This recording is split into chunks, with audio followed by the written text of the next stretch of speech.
Say man, you got $1? My car just ran out of gas over around the corner and I just need to put a little gas in the tank so I can get it up to the gas station, fill it up on my card. My wife and kids are in the car. We're on our way to Mississippi for the holiday. I just need about $1. This is not normally something I would ever do, you understand? But I ran out of gas. My car's around the corner. My wife and kids are in there. My wife's pregnant actually. She wanted to get back home to Mississippi and have the baby there. If you just might have a couple dollars, maybe 5 spot, I could use to put some gas in my car. That'd be real helpful. I promise I'm not trying just to get a little money off you to buy booze or nothing. My car ran out of gas, and I'd just walk all the way to the gas station and see if I could get a gas can or something. But I got shin splints in my right leg, and I can't walk great distances. If you could just maybe see your way clear to give me a couple dollars, I could put some gas in the car, drive it on down to the station, get it all filled up. I mean, no, it's all right. I understand. I'm just asking. No, that's all right. No, you go on now. No, thank you. Yeah, peace, brother. Thank you. All right.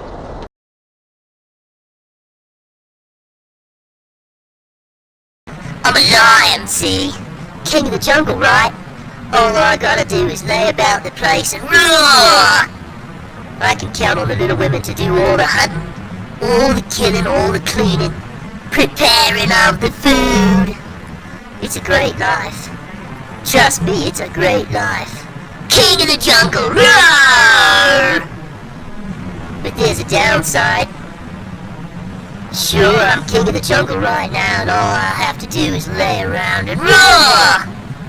But sometime down the line, after I've been laying around for years, and my muscles have gotten weak and my reflexes have slowed, some young buck is gonna come along and think he's gonna take my place. He'll challenge me, we'll run at each other and roar! And either he'll sink his teeth into my skull, or I'll sink my teeth into his. But it's a great life. Roar!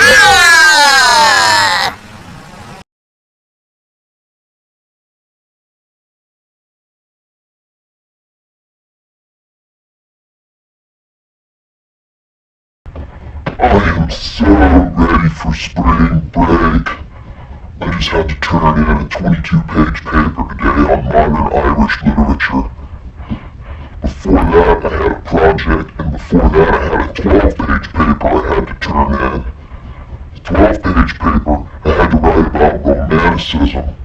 I really didn't know what to do, but I watched Dr. Phil, and I read the dating advice column in Playboy, and I think I came up with something pretty good.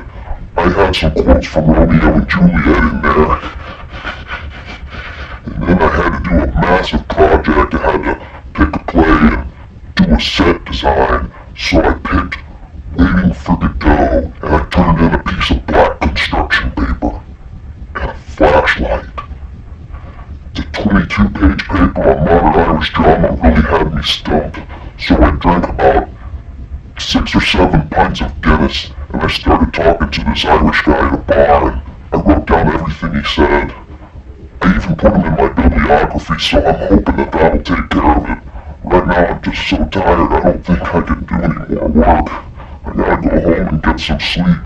I don't understand why they make it so hard. It seems like if you show up for at least half the classes and you do some of the reading, you shouldn't have to work all the way through spring break. I mean, look at me. I'm only 20 years old. How am I ever gonna get through 4 years of this?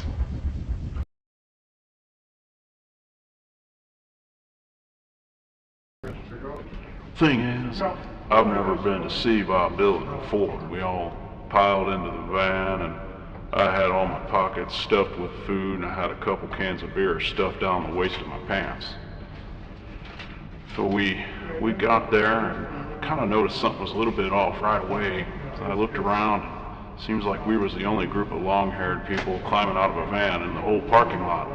Must have been 1,000 cars, and everybody else is wearing suits and coats and ties and all those things that I really don't even know where you buy them. So we go on inside, we get our seats, and, here's a group of us, long hair, hippie rock and rollers, and surrounded by women in evening dresses and bald men in their black suits. So the concert starts playing, and first thing I thought was, boy, you know, it's not the same Bob Dylan. This music sounds a lot prettier than I ever would have expected. But anyway, by that time, Robbie's bugging me to roll the joint, so I get the stuff out, and I'm cleaning it, and I get the paper all ready, because at a Bob Dylan concert, I've got to roll the perfect joint. Talking the size of a AA battery, only longer. Anyway, I got to my work, and rolled myself this beautiful joint, and right when I put it up to my lip, I hear this ear-splitting high note, like I was at an opera. Well, then we passed the joint back and forth. I don't really remember the next 15 minutes, but I'll swear to you, next time I looked up at that stage, I figured it out. We didn't come to a Bob Dylan concert. Standing right there up on that stage was Celine Dion. So it's either Robbie don't know how to spell, or we got lost on the way to the oratorium.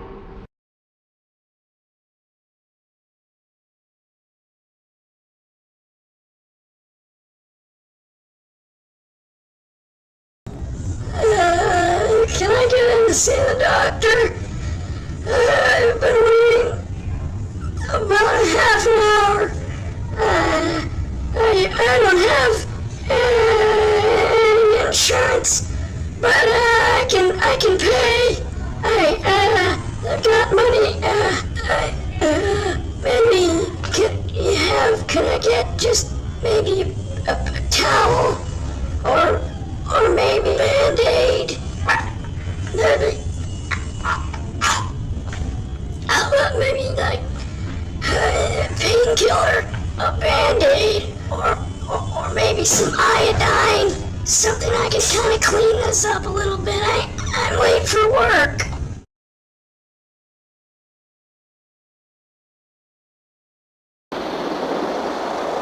What the hell you think you're doing with that camera? You around here trying to make some kind of reality TV or something like that? Think you're gonna come down here and put somebody like me, you know, a character, in your film, go make a lot of money, never give me shit for it? Well, you got something wrong there, Buster. You don't get that camera out here right now, I'm gonna come out this car and kick your ass. What? I'm not kidding about this here, boy. You get that camera out of my face or I'm gonna kick your ass. I'm not kidding about this. Now I told you, I don't want that camera around here. What are you gonna do, make art? You gonna film me and then do something weird about it? No, I'm not gonna have it. You ain't gonna come down here, invade my privacy, and put me on your film. I'm not gonna have, this is my last warning. So help me, I'm not kidding you, son of a bitch. I'm gonna come and get you.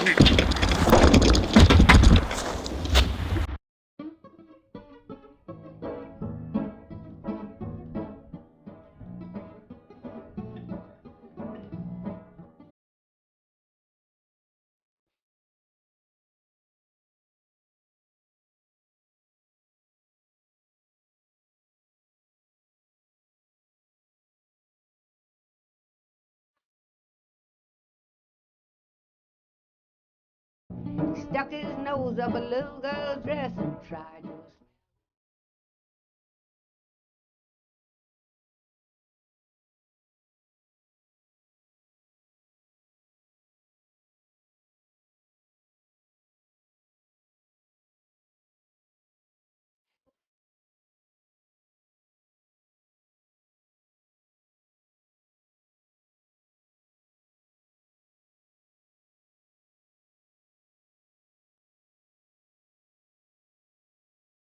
kiss me twice.